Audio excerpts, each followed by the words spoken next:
Hello everyone, my name is Mephisto and it's my great pleasure to bring to you today Mirror's Edge Catalyst. Wait, how do I get down there? Looks like a place I could go to. Whoa, nope, never mind. Okay, so, hello everyone and welcome to Mirror's Edge Catalyst. Broke my face in so many ways. See, okay, here's something I'm going to talk about. It says all Kruger-Sec weapons are biometrically linked to their owner, so the main character, Faith, which is me, couldn't use them if I wanted to. That seems a little bit like a cop-out reason. Okay. Seems like a bit of a cop-out reason for you to not be able to pick up the weapons, because you couldn't in the last one. The combat in this one seems to have been toned down immensely, because now because it used to be like this really quick. Like, you could dash up, slide under, kick them in the balls, and then kind of, like, punch them and then, like, uppercut them in the face to get rid of them. But now you have punch, punch, kick, kick.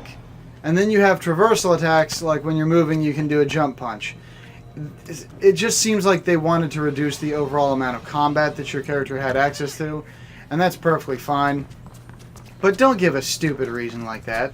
Just say that Faith doesn't like to use their weapons. I mean... It just seems like a really dumb reason to me. Then you have the vaulting. This being a first impressions video, I don't want to... Oh, man. I don't want to go too hard into... Ow, Faith. Okay, fine. Whatever. This being a first impressions video, I don't want to really grill them too hard on this. But Faith is a freaking runner.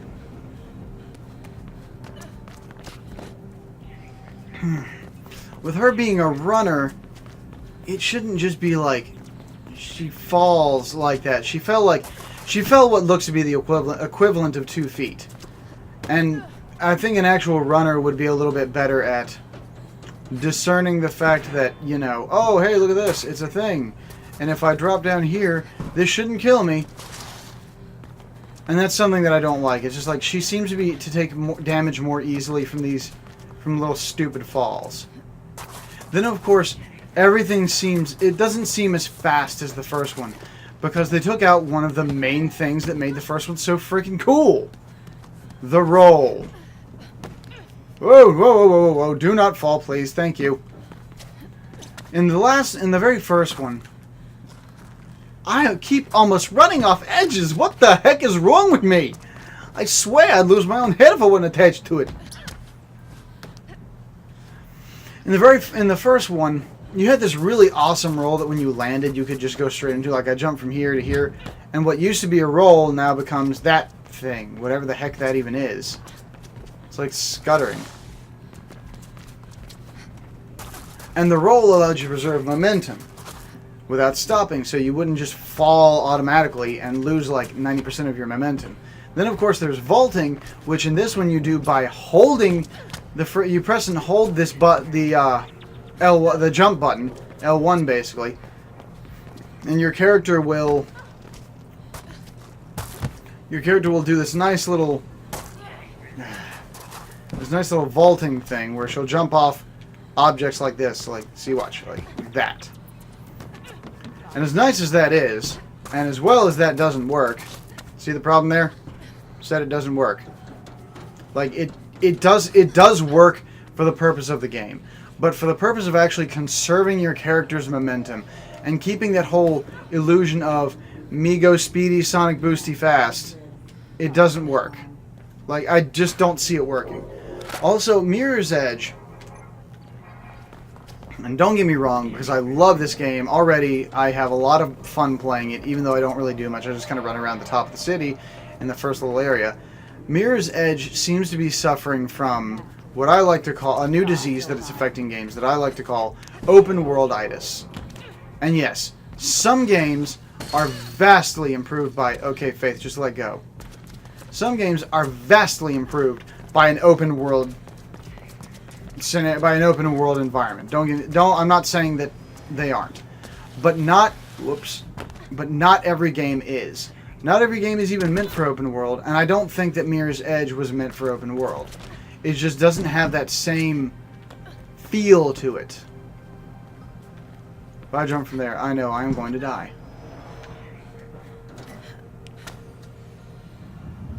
Whoop! Nope, missed. Okay, never mind. Tried a thing, didn't work. Oh well. But that's the thing. Like playing you're playing as a parkour expert, and so this stupid like loss of your momentum when you land, it just doesn't make any sense to me. I mean, when I jump like this, I should be able to hit this button and roll and keep my frickin' momentum. And the fact that I don't irritates me. And maybe it's just because I played the first one. And also Faith seems to be a lot more of a wuss and gets hurt a lot worse from falls like that. That might just be me. I might just be an old codger that thinks she needs to bucko. Whoa.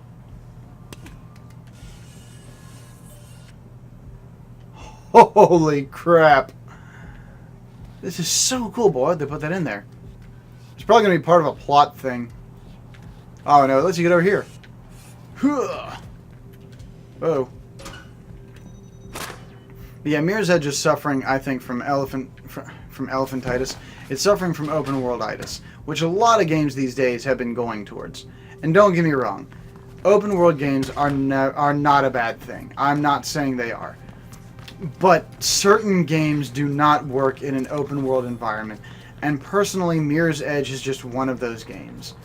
This isn't a game where you can just take it, slap it into the open world, and go, oh crap, and go, oh well, you know, there's room to do this. So obviously, you should be able to. Whew. Because it just doesn't work that way. You can't just say, well, this looks like it might benefit from it. Because I just get so turned around in this world. And there are like different missions to do. And I remember it was so great on the first one when I didn't have to do all these missions. But as much bad things as I say about this game, there's a lot of friggin' cool things to it too. Like I love some of these new characters. Can I do a thing with you? Can I do a thing with you? Not that kind of thing. Let's steal more computer chips. In plain sight of these doctors, let's steal some of these control chips. You don't mind if I take stuff, right? You don't mind? Can you let me in? Can you let me in? Can you let me in? Fine, screw you guys. Moving on. Ooh. And the world, despite one thing I'm going to say about it, which I get annoyed by I'm kind of annoyed by the open worldness of it all, and it seems, or not the open worldness, but I'm a little bit annoyed by the how futuristic it looks.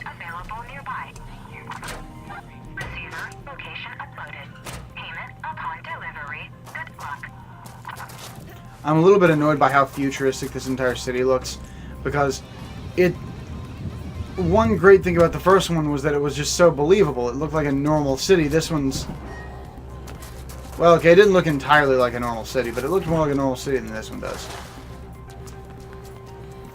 This one's just a friggin' mess and jumbled craziness of tons of different ideas that it seems all the game makers wanted to put in. Don't get me wrong, I like it in some ways, not in others. And there we go. There's the mission. There's effectively how the missions work. You're a runner, you get the package, you deliver it. Cool things happen all around. But yeah, this is basically it. And I wish that somebody was being attacked so I could show you how the combat works. But seriously, this city here is so fantastic. It's called the City of Glass. It is absolutely gorgeous.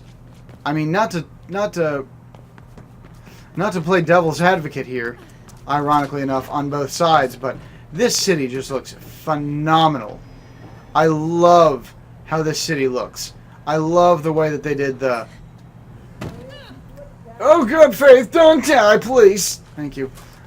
I love the way that they did the cars, the streets down below, The train up above when you get to see it every now and then. The flying cars, though, that's a little bit weird, and that's what I mean when I say that it's a little too futuristic for my tastes. But otherwise, overall, this game is phenomenal. It's not. There are some things that I think they took out that they took out that I don't think they should have. But I am not a super design expert, and maybe this is what they'd wanted to do in the first place, and I'm just giving them crap about it. Bye, Faith. If you see a rat the size what? If you see a rat the size of a car, you're playing the wrong game. What does that even mean? Clear the grid node to do the thing with the thing. Cool. Oh, cool. I didn't even see this. Okay, well, unfortunately, guys, I'm going to go ahead and end this here. I hope my coherent ramblings have made my incoherent ramblings, not coherent, have made some kind of sense to some of you, because for the most part, I just kind of rambled about this, and I thought I was being intelligent about it, but I'm pretty sure I wasn't. But oh well, we live and learn, and I'll get better as we go along with this. Crunch. So anyway,